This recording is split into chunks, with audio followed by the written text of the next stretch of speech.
Welcome to Rebecca Sounds Reveille.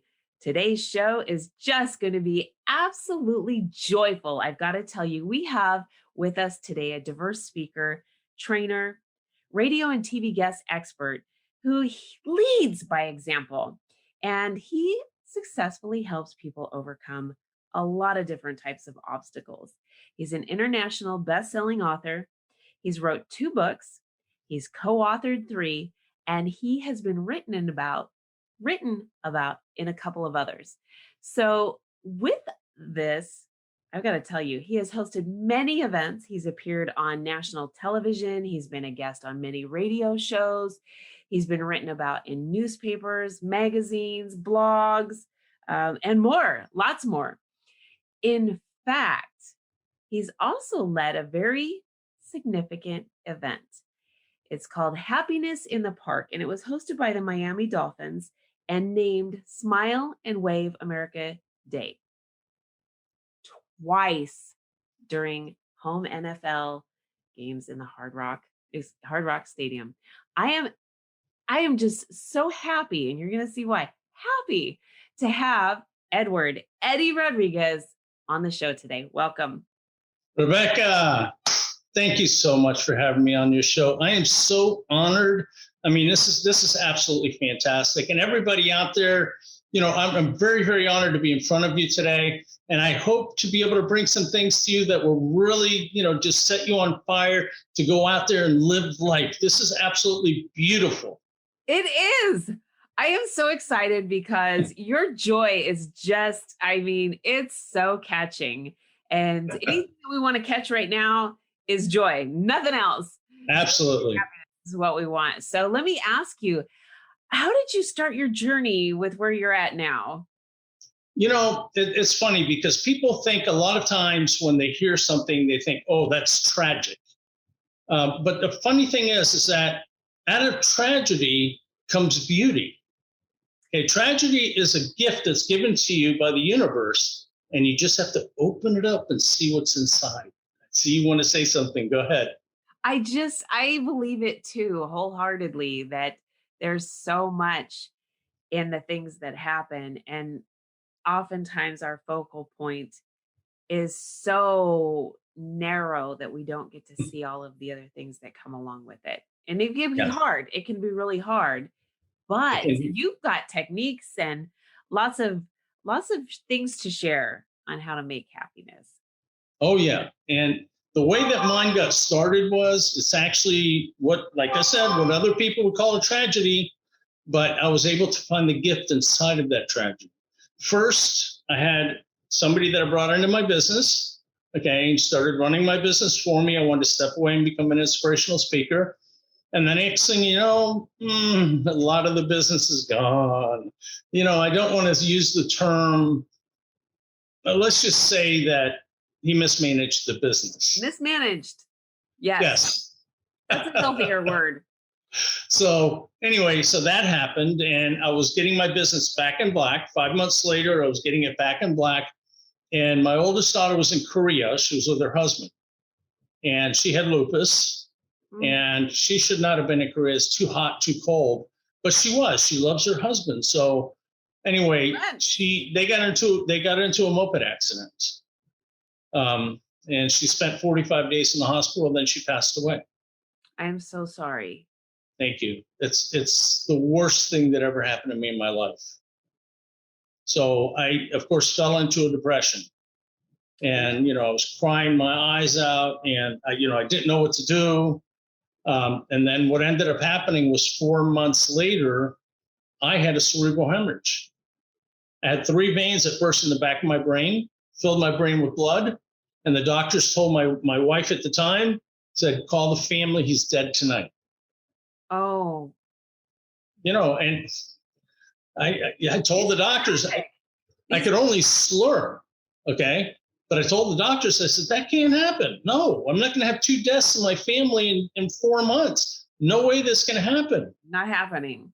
No, not happening. So I slept 4 months in a lazy boy, because I couldn't sleep in bed. It was 4 months with the worst headache I've ever had in my life. Took me 6 months to learn how to walk, 6 months to learn how to talk. That's pretty short period of time. You know, yeah, that's a short period of time, and 9 years to rebuild my brain. So, but a year after all that happened, because you got to understand, all three of these things happened in a 9-month period. Mm-hmm. So after that happened, my ex-wife asked me a question. We were in VA hospital to get a brain scan, and they wanted to see if there was anything up there. I told them, I think there's air, but that's about it. A bad joke, I know. But anyway, they did this brain scan on me, and she asked me a question. She said, she did this before the brain scan. She says, "What do you want for your birthday?" Okay. Pretty simple question, right? Not for me. I was like, I don't know. I couldn't think of anything monetary. I was like, I don't know, Ferrari, a Lamborghini, $3 million house. But the only thing really that I could think of is I wanted people to get along for one day. That was it. Oh. One day. So, but that's impossible, right? But what I figured out was I could help all the people that I met in a day to smile.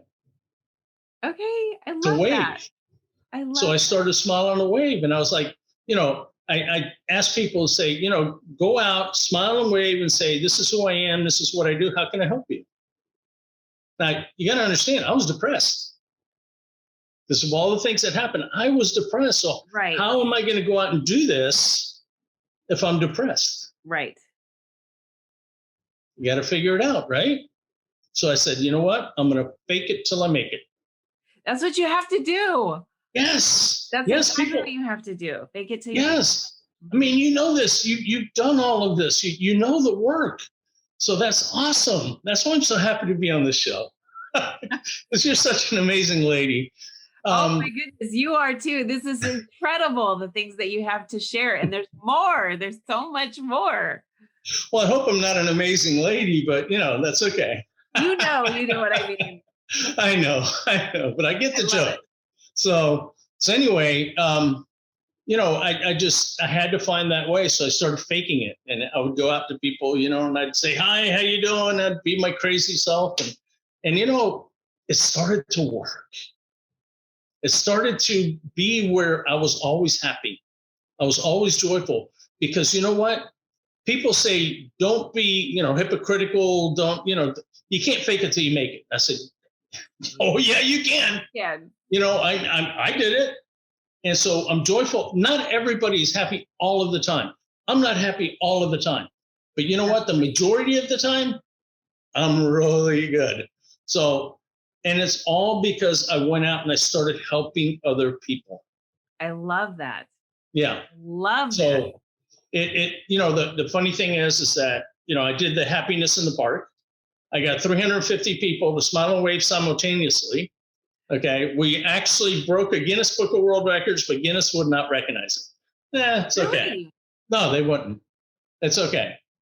It's fine. I've kind of heard different things about people trying to break records and them not accepting it. So that's really interesting. Yeah. I will keep my mouth shut on that. There's certain parameters that they have that you have to meet. Yeah. And if you don't meet them, not happening. Not happening. It's okay. I sent them all the paperwork, and they never contacted me back, and I sent it 2 or 3 times, but it's okay. Gosh. We did it. We had an amazing, amazing event. This is so exciting. And it's amazing too with the Miami Dolphins. I mean, that just blows my mind. Well, that was actually a separate event. That was Smile and Wave America Day. Okay. Happiness in the Park was one event. Okay. Then you had Smile and Wave America Day, which we did at a Miami Dolphins football game live at one of the NFL games, at the home game in Hard Rock Stadium. Did it twice. I don't know how you managed to be able to do that, but that's pretty neat. You just got to go. You got to ask. If you don't ask, you're not going to receive. That's true. And oftentimes we get really apprehensive about reaching out or asking for something. Yes, we do. And I got to tell you, I've got a lot of experience with that, because I think I told you about my walk from Deerfield Beach to Manhattan, New York. Yes, but I want the audience to hear this because this is really, I mean, just incredible. You know, Deerfield Beach, I walked from there. That's in Florida. It's near Miami. If you know Florida a little bit, Miami is about 30 miles north of Miami. And so my destination was actually Washington, D.C. Okay? Yeah. So far. So the funny thing is that I decided I was going to go and I was going to drive to Washington, D.C., and I was going to do a video that Smile and Wave America, we love you. Now, just before I was going to go do it, about 3 months before I was going to go do it, I walk out of my house and my van is missing. It's gone. Oh, no. No. Yeah. So somebody took my van, and I went out there and I was standing in the driveway going, what? Where's my van? And so I thought the only thing that popped into my head was there's no way that anything is going to stop me from going to Washington, D.C. and doing this video. So what can I do? Awesome. So I'm going to walk there. Well, yeah. I mean, I was like, I didn't think about replacing the van. I didn't think about insurance. I didn't think about any of that. The only thing I knew is I was not going to be stopped. I'm going to Washington, D.C. I'm going to walk if I have to. 15 minutes, I made the decision.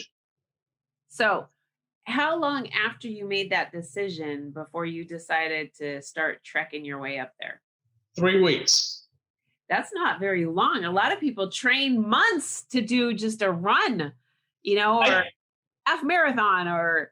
Yeah. I didn't even like to walk to the mailbox.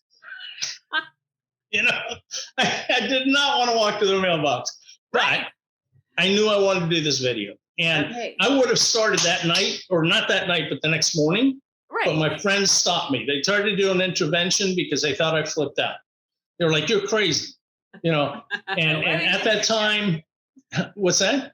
What are you doing? What are you thinking about here? Right. Exactly. And they were like, Eddy, they did this whole thing behind the scenes. Eddy's nuts. He's gone crazy. He's going to walk to Washington, D.C. and all this stuff. And I had $200 in my pocket. That's all I had. All right. So I said, I'm going. I didn't know where I was going to eat, where I was going to sleep, or what I was going to do. All I knew was I had a mission. That's it. So I started walking. 3 weeks later, they tried to hold me back as long as they could. I couldn't stand it anymore. I said, I got to go. So I started walking. Now, I was 277 days on the road. That's a long time. Long time. I walked 2,000 miles because I wound up in New York. I went to Washington, D.C., but I wound up in New York. Okay. So with $200 in your pocket, 277 days, and no plan, what do you do? So let me just stop right there for a second, because I want to share something with the audience. If you have a mission, you can start making a way for that. But you do have to have some goals. Like you just said, you've got to have a plan. Yep. So that the mission can be successful. And that whole plan can just be what you want to do. Okay. You don't have to have it all mapped out. I didn't. I never knew. I just went. And so, and I said Washington, D.C., because I wanted to do that video in Washington, D.C. And as I'm walking into Washington, D.C., there was the worst earthquake in Virginia in 100 years. Oh, wow. So that's, Washington doesn't want happiness coming in. Tried to shake me up. Yeah, it's shaking you up. And then the day that I was supposed to do the video and I walked into Washington, D.C., there came a hurricane. So it tried to blow me away. This is almost like a children's story. I'm telling you. Yeah. Washington says, "Oh, no, happiness, we don't want it here." I thought that the message should come from Washington, D.C., because happiness needed to come, from Washington, D.C. That's our capital. Right. And, was I wrong? But that's okay. So, I did this video with other people, okay, that were just in the mall. The people that were supposed to fly in never made it because of the hurricane. Oh, right. So I did it with other people. Yeah. I just walked around the mall the next day after the hurricane. I walked around the mall. There was people there. I gathered them together and I said, let's do this. And they were like, "Smile and wave, I love it.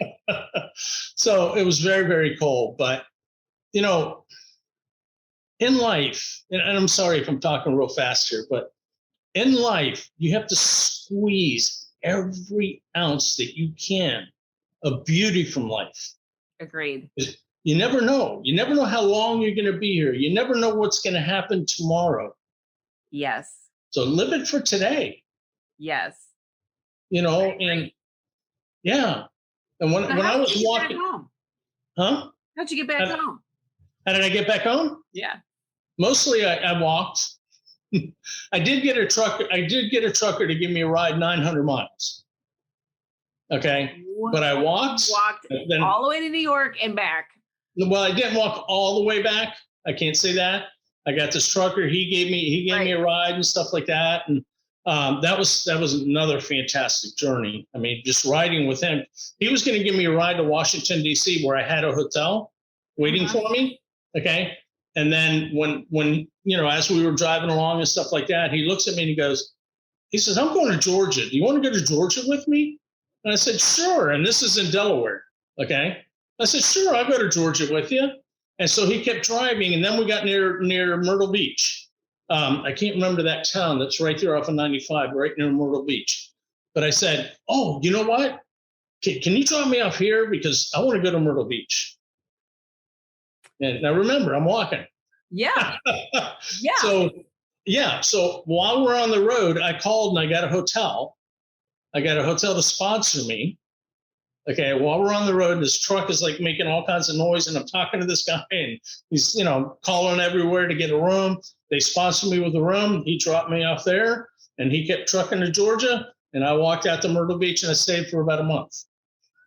Oh, do you know how awesome this is? I mean, you know firsthand, but I mean, just this is incredible, because most of us would say, I've only got $200.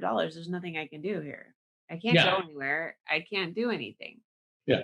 But that wasn't anything that stopped you. I mean, you had quite a journey that was, you'll never get it. And neither will those who come in contact with you that know your story, and they're going to be able to share this along with the things that you have learned that you want to convey to them. Well, you know, there's something else I want everybody in the audience to understand, is that, yes, you're right. I had $200 in my pocket, and that would stop a lot of people, because what are you going to do? I mean, how many days are you going to sleep outside? How many days are you going to go hungry? Yeah. Okay. Well, I have to tell you, 0. Never slept outside. Never went hungry. My intention was to take a shower every single night, to wake up in the morning, turn on the tube, eat a little breakfast, have some coffee, and then go walking again. Okay. And that happened every single day. Now, how did that happen? You ask. I talked to the I talked to the hotels, and I talked to the food places and things like that. I told them exactly what I was doing. I did not sugarcoat anything. I did not try and make it all this extravagant things, you know. I just told them the truth. So you always tell the truth. You don't have to sugarcoat anything. Say exactly what it is that you're doing. People are very receptive to that. They are. Yeah. They are very receptive to it. And a lot of people know when smoke is being blown their way, and they're like, you know, exactly. Why would I give that to you? You're just giving me all this, you know, fluff. So, yeah. It's the vibration. It's the way that you carry yourself. You know, when you're being honest, you don't have to worry about lying, because you're being honest. That's right. That's it. You know. Now, were news stories picking you up along the way? Yes. Yeah. Yes, I had magazines, I had newspapers, I got on the news a few times. And, you know, so it was great. I mean, it's like one hotel that I stayed at in Plymouth. Okay. I walk in, I wake up the next morning, they had the news crew there. They had the newspaper, the local newspaper there. Okay. They had the radio station there, and the mayor was there waiting for me to get up. Okay. That is really neat. It was so cool. I mean, they did not wake me up. They let me sleep as long as I wanted to. I got up, I went down into the lobby, I'm sleepy, and then they hit me with all these people, and I'm like, wow. How neat is that? It was very, very cool. So, these experiences are so beautiful, and they can happen for any one of you, anybody. Okay. You just got to go there with integrity. Yes. Yes. Yeah. Now I said, and I never slept outside. How did I do that? Right. I would call the hotels while I was walking down the road. Cars are whizzing by. There's all this noise. And I'm telling them exactly what I was doing. Okay. Now, when you do that, you say, I told them I'm walking from Florida to New York or Washington, D.C., depending on where I was. So I didn't know I was going to New York until I went to Washington. But I said, I'm walking there and I'm spreading happiness awareness. That's what I called it. Okay. I walked opposite of traffic. So I was walking north, okay on the southbound lane. Okay. And I was smiling and waving at all the cars. That was smart. That was really smart. Yeah. So anyway, so they're like, okay, a lot of them said, no, are you crazy? No, we can't do that. But a lot of them every day, somebody said yes. So I would go into the hotel. I would walk into the hotel, okay, and they would welcome me with open arms. Now, I had to stay where they said yes, right? Okay. Yeah. So I had to stay at like Hilton's, Marriott's. I don't know if you ever heard of Lowe's Hotels. No, I don't think I have. 5-star. Okay. I had to stay at Blue Green Properties, which are suites. Incredible. So I had to suffer through that. So, and you had your complimentary breakfast. Yes, I did. Mm-hmm. They would feed me dinner a lot of times. Ruth's Chris? They made me eat at Ruth's Chris. Oh my. Yeah, Joe's Crab Shack. I was in Washington, D.C., and the TV chefs? Okay. One of the TV chefs has a restaurant there, and I'm walking down the street, and I'm holding a sign that says free hugs. Okay, so the lady sees me there, and I'm in my garb, shorts, t-shirt, which says, here's see that Perfect. right there? Perfect. Okay. That's the t-shirt that I was wearing. One of the t-shirts. I had a bunch of them. But anyway, they saw that and they said, what are you doing? And I told them what I was doing. And they said, oh, come on in. I think the chef would like to meet you. So I got to sit down at one of the chef-owned restaurants. He cooked me a meal and baked me a cake. Wow. Yeah. And none of this, not one single bit of this is about me. I bet the things that you saw in the way humanity reacted to this in such a kind way was really refreshing. Oh my gosh. One of the things I wanted to prove along the walk is that people are inherently good. I was wrong. No, they're fantastic. They're astronomical. They're amazing. Good, way too low. Okay. I mean, it's like, oh my gosh, if you could feel the energy of the people, when you allow them to open up and let themselves be them, and you be the authentic you, it changes the game completely. It does. It does. Yeah. And I mean, you think about it, 277 days on the road. How many people are you going to run into that are like bad people? You're right. 0. Yeah. Yeah. I had a murderer. I walked with a murderer for 15 blocks and we sat there and we talked. He had been put in jail for 8 years for murder. And he told me his story. Okay. Oh. I got a video of it on my YouTube. The guy's crying, saying that in the streets, it's tit for tat. If they do something, you have to retaliate. Right. Yeah. And he said, I don't want to retaliate. He said, I just want to smile like you. I was like, oh, wow. I was so honored by that. Wow. Yeah. I mean, it was, I had a guy with a gun. Okay. Now, he was more afraid of me than I was of him. He was giving me a ride. He said he'd never given a stranger a ride because it was a day that it was lightning and thunder and rain. And I wasn't going to walk in that, but I needed to get to the next set of hotels. Oh, right. Yeah. Okay. But I didn't even have a hotel set up, but I knew that I needed to get there so I could get a hotel. Yeah, that absolutely makes sense. And so he gives Yeah. you a ride and he's totally apprehensive about what's happening. Totally apprehensive. And, I had this cart that I drug behind me that was 20 inches wide by 40 inches long and weighed like, I think it was at that time, it was probably like 160 pounds. And I tied it around my waist and I walked with it. And all my stuff in it. Okay. Wow. Yeah. And so we put that in the back of his truck and he, he starts to drive and he makes a U-turn and starts heading the direction we need to go. And he looks at me and he says, "Please don't do anything to make me shoot you." Oh. And I was like, "I'm the happiness guy, man. I'm not going to do anything to make you shoot me." Then he looked at me again, dead serious. And he says, "Please don't do anything to make me shoot you." And then from between his legs, he pulled up a 45. Okay. So what'd you do? Were you like ready to get out of the car? Nope. No. No, I just looked at him and I said, "Listen, man, I'm not going to do anything to have you shoot me. You're helping me out. I'm the happiness guy. But listen, if I do like this, okay, I'm Cuban. I use my hands to talk. So don't think I'm attacking you." Right. Right. And he started laughing. And we had a good time. He drove me 10 miles, halfway to my destination. That's fantastic. Yeah. So let me ask you, because that's a long journey. So about how many miles a day did you do and how long would it take? Well, see, that's the thing. It was never about the miles. It was always about the smiles. Oh. Okay. So I didn't know exactly how many, how long or anything I was going to walk. There was days that I just went out and was amongst the people because the hotels would give me more than one day most of the time. So I had time to just go out and greet people. There was times I walked 30 miles one time. I walked 20 miles many times, but there was days that I walked 500 feet to the next hotel.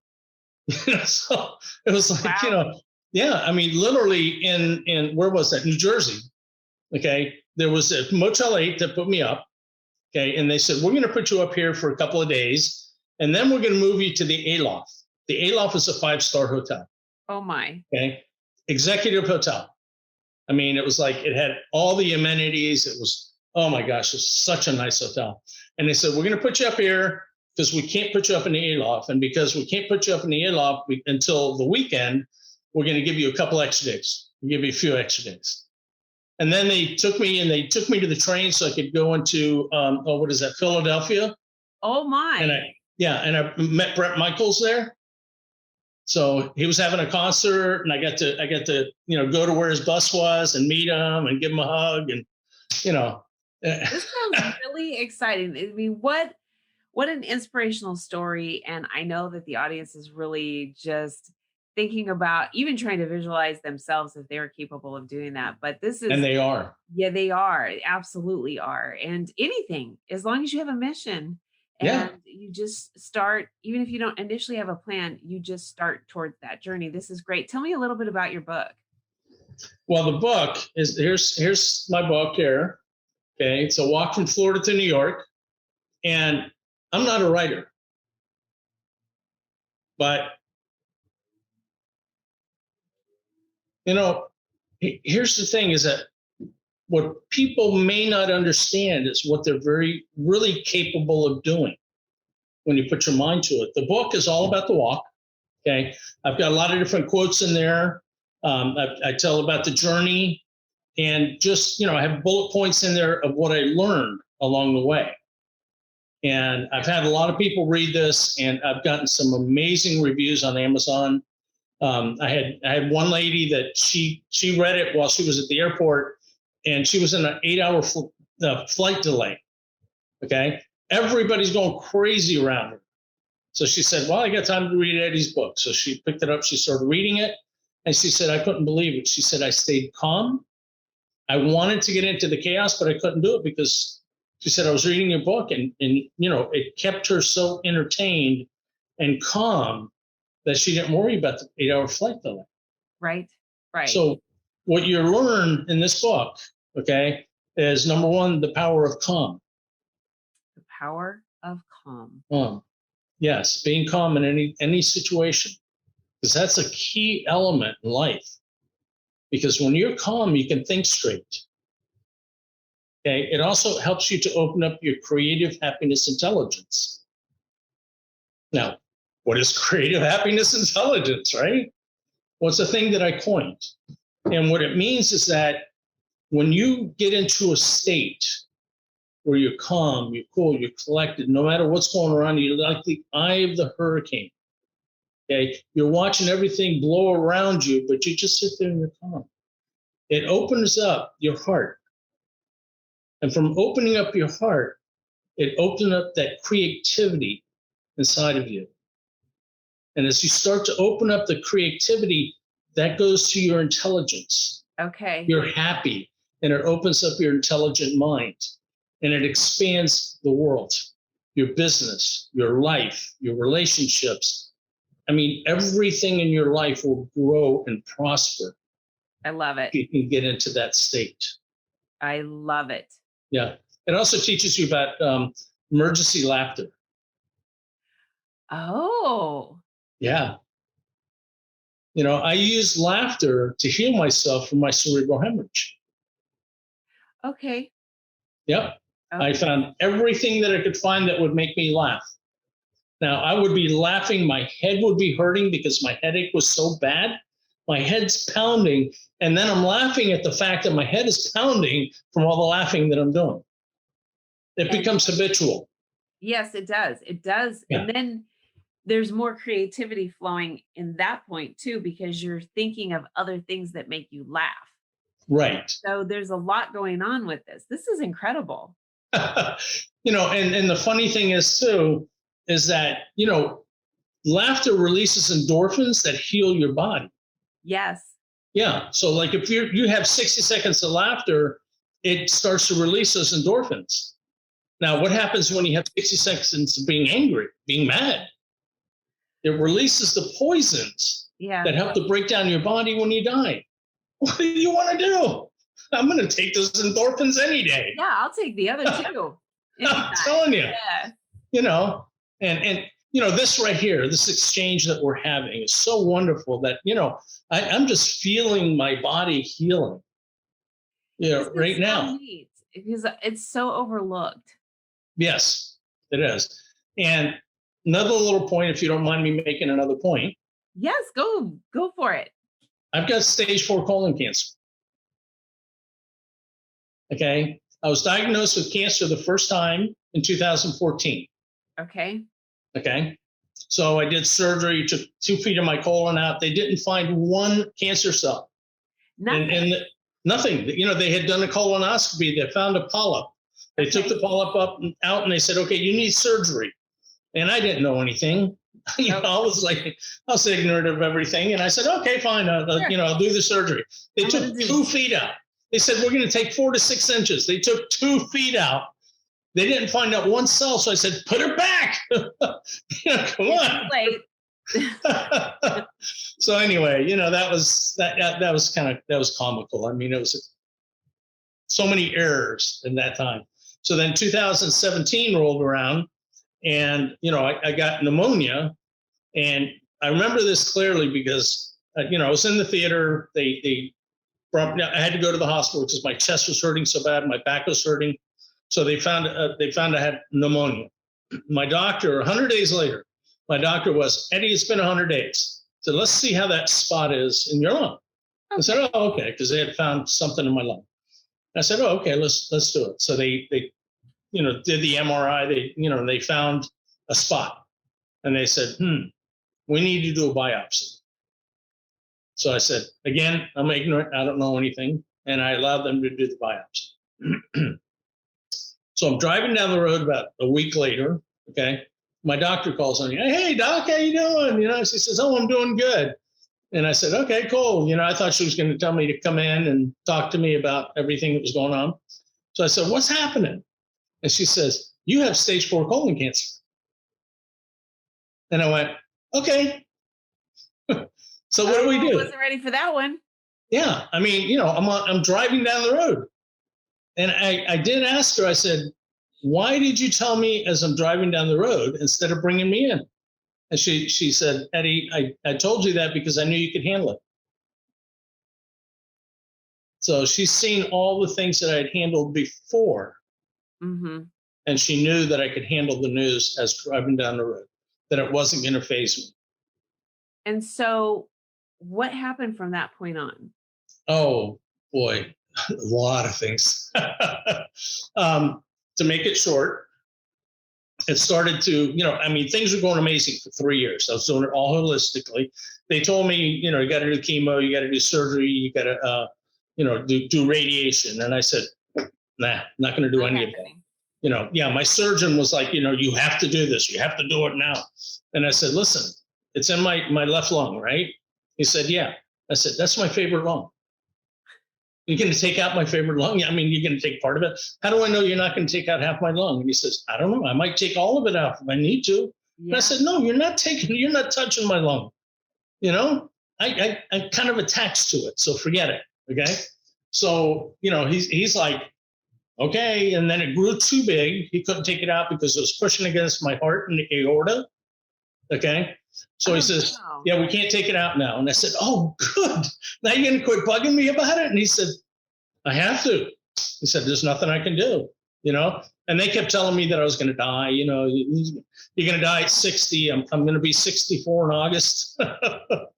So anyway, it was really funny because I was walking at the hospital and I see my surgeon.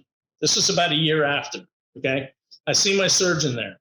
He stops dead in his tracks. His eyes get about this big. And he says, you're still here? Oh, no. Yeah. And I was like, yes, Doc, I am. And you are too. Isn't that amazing? And you're thinking, you didn't have any expectation for me or any hope. That's kind of sad. They all thought I was going to be dead. But, I was like, come on, don't you have a better story? I don't believe that. I didn't believe that I was going to die. Yeah. But next week they did a test, and next week I get the results to find out if I've died yet. Keep your fingers crossed, would you? I'm sorry, it's a bad joke. We're not going there. Okay. I ain't going anywhere. But this is great. And you have so much inspiration to share with so many people. And I really want them to connect with you because just the things that you've been through and the inspiration that you have is really going to make a difference for a lot of people. Can you tell the audience what the best way for them to connect with you is? Well, there's a couple different ways. You can go on Facebook. I'm Edward Smile Rodriguez. Okay, so that's Facebook. And then, I have the Twitter and all that stuff. And if you go to my website, which is thesmileandwaveproject.com. If you go to that website, the Smile and Wave Project, so you go there and then you have all my contact there and you can see some of the things that, and that I've done and, things that have happened for me. Like, I don't look at cancer as, happening to me. I look at it as happening for me. There's a lot of difference in the way that you handle things. Because if you say things happen to you, it's a totally different world. Agreed. 100%.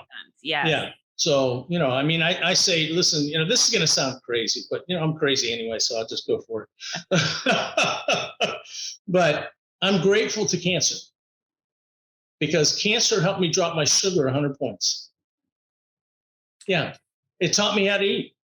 Wow. Yeah. And it also helped me to drop 47 pounds. So did you eliminate sugar? Because that's what. Oh, yeah. You got to limit sugar. Yeah. Absolutely. I was eating sprouts and things like that. I went from, believe it or not, 242 pounds to 167. That's quite a bit. Yeah. I'm not a tall man. So 242 pounds on me is not great. But I allowed myself to get a little overweight. Okay, a lot overweight. But that happens, and it happens with other things that are going on with us emotionally and mentally and things like that. Stuck energy. But I'm going to just bring this right back around to where we started, and that's fake it till you make it, because it does make a difference. And Yes. life-changing events that you've had based on the traumas that you've had and where you're at now are things that people need to hear, because so many people can identify with the different things in these different situations that you have endured. And here you are, and you're providing so much hope and inspiration. Is your book on Amazon? Yes, it is. That's another way, you can go on Amazon, A Walk from Florida to New York. Hold it up again. Hold it up again. Yes, before I let you go. Okay. I hope you can see it. To see this. That's me right there, of course. And you see this cart right here? I don't know if you can see that on your computer. Okay. But that cart, let me see if I can get it. There we go. Right there we go. That's what I drug behind me. Wow. It ended up to be, I was 190 pounds and it was 180 by the time I was done. Yeah. And I had to drag this thing up mountains and, now going up mountains is not bad. Going down mountains, right? That's tough. Because you can that's pretty dangerous, actually. Yeah. And it's got a little story in there about how I almost got killed on a bridge. Well, I've got to tell you, I want to hear more stories. I know that the audience is going to, but for right now, we want to get them connected to you. So again, give out your contact information, and then I'd like to have you back on the show again pretty soon. I would be so honored. So honored. I've had an incredible time with you.